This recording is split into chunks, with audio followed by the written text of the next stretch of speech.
Welcome to the RV Park Mastery Podcast, where you will learn the correct way to identify, evaluate, negotiate, perform due diligence on, renegotiate, finance, turn around, and operate RV parks. And now, here is your host, the fifth largest owner of RV and mobile home parks in the U.S., Frank Rolfe.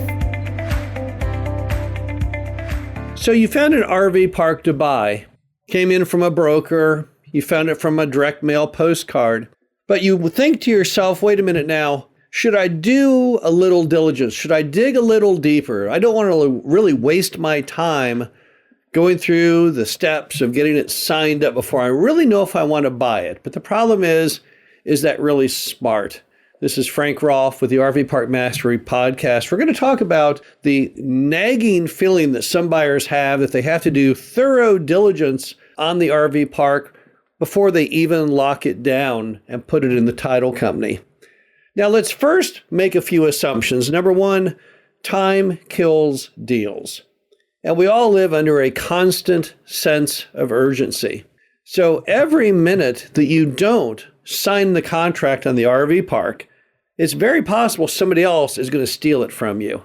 That's one of the big issues when it comes to buying any property is the timing. Because your moment, your opportunity may suddenly pass. And the property that you could have bought and you could have made a lot of money with and changed your entire financial future, it goes on to do that for somebody else because they moved quicker. So we have to acknowledge that we don't have infinite time. We have to take action fairly immediately.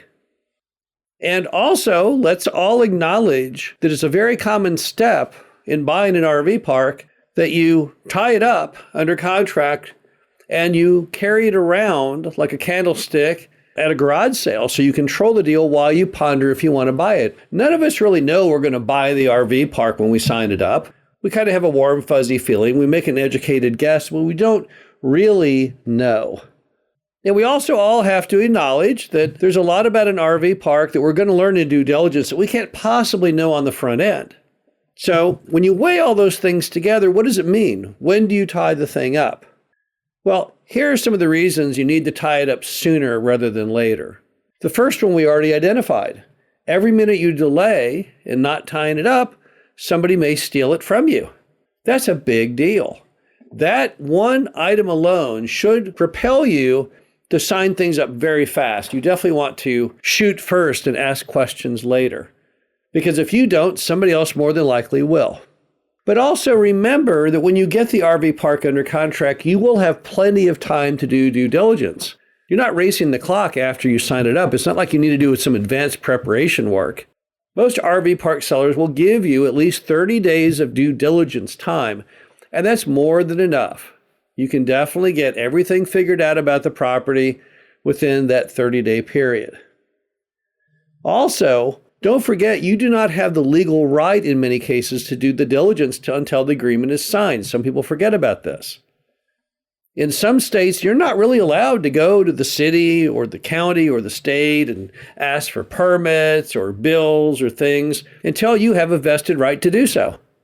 And theoretically, if you did without having it under contract, the seller could theoretically sue you, even potentially. I've never heard of a case like that, but it's possible. So you really need to sign up the deal before you do due diligence because you don't really have the right to do it until then.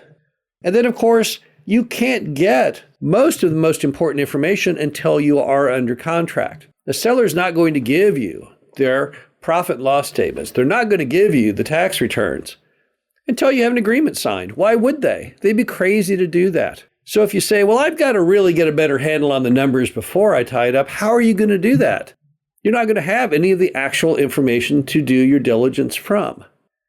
So when you add all those factors together, what it means is you can't really do very good diligence on the front end anyway.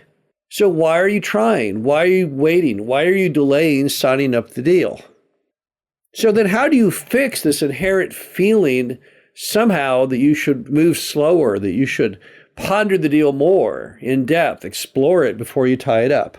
Well, number one, you've got to focus on just a few big deal items. You can't over-obsess. You can't think too much. Think what the key drivers are. Location, that would be a good one. The infrastructure, that would be a good one.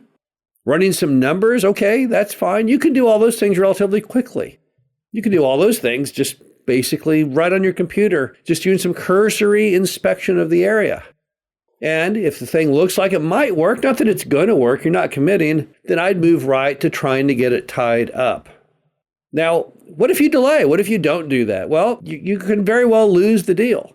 And how are you benefiting in that delay? And the answer is you really aren't.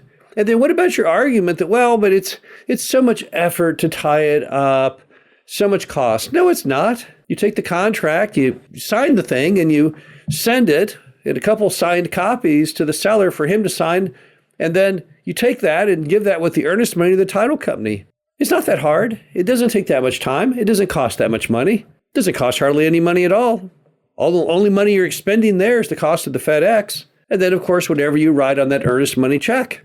And even then, you get that back in the event you cancel.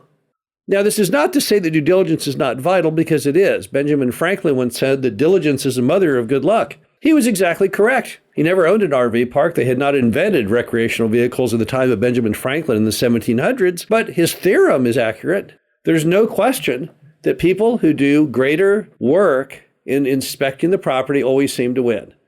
Because by doing proper due diligence, they lower their risk and they always seem to come out successful. But the time to do that due diligence is after you sign the contract, not before.